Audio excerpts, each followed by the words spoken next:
So today I'm talking about fandom. Very first fandom was in elementary school. I was really into Oz, not the prison TV show and not the movie, but the books by Frank L. Baum. I don't really remember when I got into Harry Potter fandom, so I guess this is about 1999 because I remember Dan and Emma and Rupert all being cast, and I remember just being like, Harry's perfect and Draco is not, and just being like very upset by Tom Felton because as a child I didn't have a very good grasp on what hair dye and makeup were, so I just remember being extremely infuriated and just sitting with one of my friends on MuggleNet all the time just being like, who's this guy? And he just likes Eminem and fishing. I was already a big Draco fangirl at the age of like 10, so yeah. After Goblet of Fire came out, I became a lot more involved in fandoms, so this probably coincided with me becoming more attached to the internet, but I started reading fanfic, and so the first fanfic I read was of course like, oh, Harry, Ron, and Hermione meet up outside of Hogwarts to go to the amusement park and stuff. So it was just not very good. But slowly I got into more like dirty fanfic because that's always the road that you go down. And I discovered Slash, and I also discovered like how much I loved angst. I spent all my time hanging out in LiveJournal, really into like pornish pixies. Ships that I either read now or have read within like the past year. I'm really into Wolfstar, so I also read Drarry, whatever, haters to the left. I mean, if you want to go for like angsty, nasty, gritty fanfic, Drarry does the angst the best, I feel. I love James and Lily, and I mean, I'm not gonna start a fight, but that's all I'm gonna say is like James and Lily are, I like it. I'm actually a big Ron Hermione shipper, but as a child I was like vehemently Harry and Hermione, but now I just think that Harry should be alone.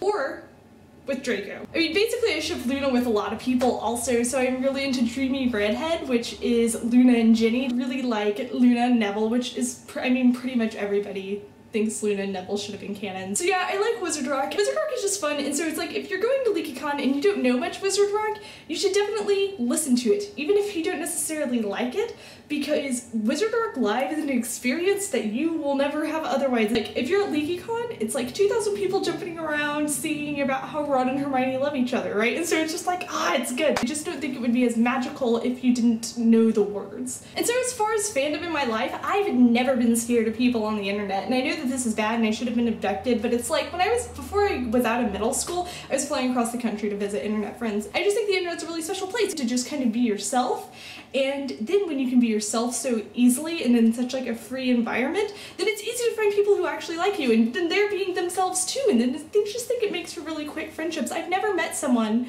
in real life from the internet and just been like, they are not as cool as I thought they were. I remember making failed plans to go to both Portis and Azcatraz, so I actually bought one of my friend's registrations, and I was like, look, we're going to Infinitus, and you can pay me back.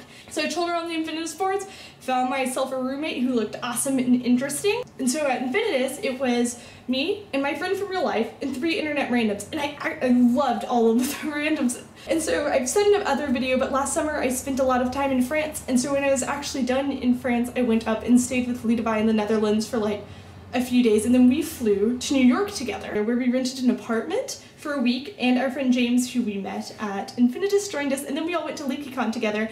And at LeakyCon last year, I met Sana, Nicole, and Jessica. So at Infinitus, James and I had been talking about how we both wanted a Harry Potter tattoo, and I'd been thinking about mine for about a year, and so had he, but we didn't end up doing anything. But then on the last day of LeakyCon, we both went and got Harry Potter tattoos. I made some really great friendships through Harry Potter, especially through the internet, but also in real life. So my current roommate and I agreed to be roommates a few years ago when we both wanted to live in a French-speaking dorm and we didn't know anybody else. The first few weeks were really awkward, and then one time she said something to the equivalent of Voldemort has Draco in bondage, and I just started laughing because that is from a Harry Potter fanfic called My Immortal, which is the worst fanfic ever written, but it's straight up hilarious. So when she referenced that, I knew that she was cool instantly, and so it was great. We're still roommates. So that's kind of how I met my boyfriend, is I met him through my roommate, and when I very first met him, all I knew is that he was really good at math and physics, and he had a full Tom Riddle costume. So we both dressed up for Halloween in our outfits, and this is the only picture that I have, which isn't very good, but still, it was really fun. So that's it. See you guys in 11 days. So we flew to New York together, where we had rented a friend.